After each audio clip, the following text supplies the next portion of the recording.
மாயக் கண்ணாடி. ஒரு நபர் ஒரு பழங்கால கடைக்கு செல்கிறார். அங்குள்ள ஒரு மாயக் கண்ணாடி ஒருவரின் மனத்தராசில் நியாயமாகவும் சமநிலையும் சரியாக இருந்தால் மட்டும் அவரை பிரதிபலிக்கிறது. அந்த கண்ணாடி சுக்கிரன் ஆதிக்கம் பெற்ற தராசு சின்னம் கொண்ட ஒரு ராசிக்காரரை பார்த்து மட்டும் பிரகாசமாக மின்னுகிறது.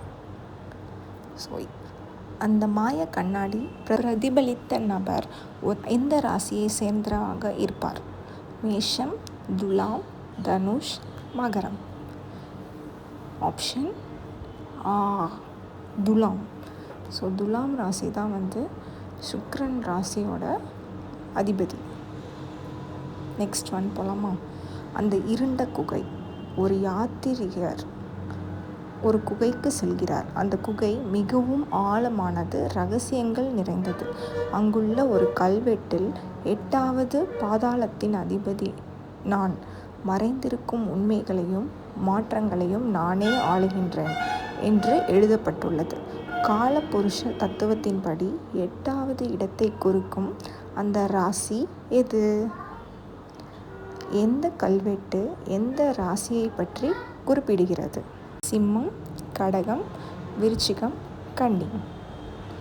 ஆப்ஷன் விருச்சிக ராசியை தான் குறிக்கிறது.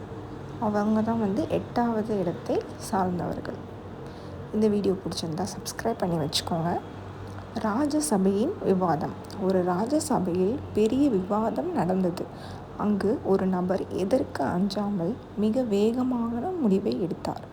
அவரின் ஒரு தளபதிக்கே உரிய வேகமும் துணிச்சலும் இருந்தது. அவர் நெருப்பு தத்துவத்தை சேர்ந்தவர் மற்றும் மேஷ ராசிக்கு இணையான குணம் கொண்டவர். அவர் யார்? எந்த ராசியை சேர்ந்தவர் அப்படின்றத கெஸ் பண்ணுங்கள். எவ்வளோ பேர் இந்த வீடியோ கெஸ் பண்ணுறீங்கன்னு பார்க்கலாம். அந்த நபரின் குணாதிசயங்களை ஆளும் கிரகம் எது? சந்திரன், புதன், செவ்வாய், சனி. கிரகம் எது? எந்த கிரகம்?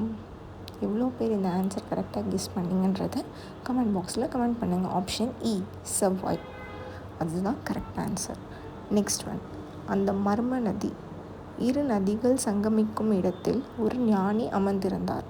அவர் 2 மீன்கள் எதிரெதிரே நிற்பது போன்ற சின்னம் கொண்ட ஒரு ராசியை பற்றி பேசுகிறார். அது மோட்சத்தையும் ஆன்மீகத்தையும் குறிக்கும் 12வது ராசி என்று கூறுகிறார். அது என்ன ராசியாக இருக்கும்?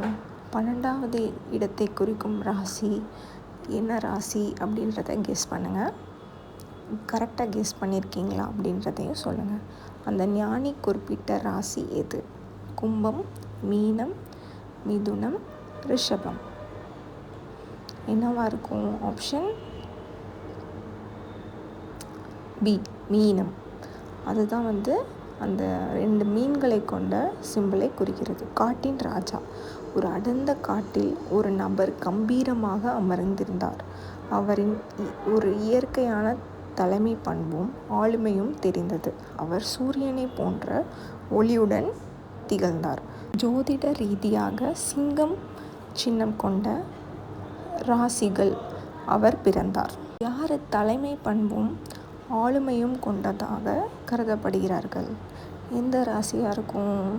கெஸ் பண்ணுறீங்களா? நான் கெஸ் பண்ணிட்டேன். அந்த நபரின் ராசி எது? மிதுனம், தனுஷ், சிம்மம், கன்னி. ஆப்ஷன் சிம்மம். இந்த மாதிரி இன்ட்ரெஸ்டிங் நரேஷனுக்கு என் சேனலை சப்ஸ்கிரைப் பண்ணி வச்சுக்கோங்க.